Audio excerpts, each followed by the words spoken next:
Riddhi and I'm a journalist, a reporter and writer. I normally report on public health and gender. So the government passes certain laws that have to do with how healthcare is provided to ordinary Indians all across India. What I do is I go across states and then I find out to what extent people are actually able to access this medication or healthcare at these hospitals. And then I try to find out, if you're a woman, then how are you impacted by certain policies that have been passed by the government? How do certain issues impact you differently than they might impact men?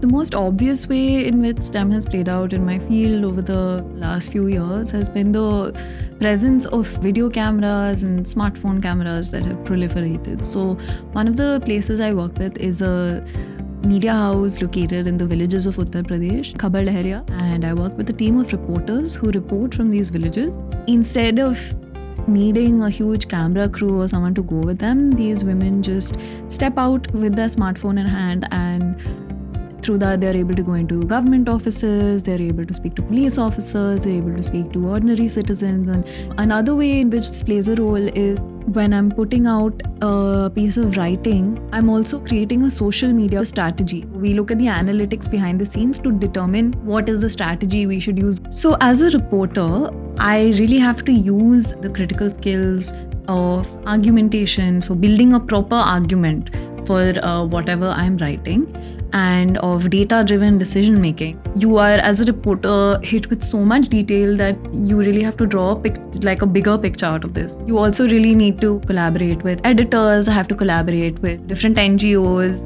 lot of doctors at different hospitals, and get the data from them as well.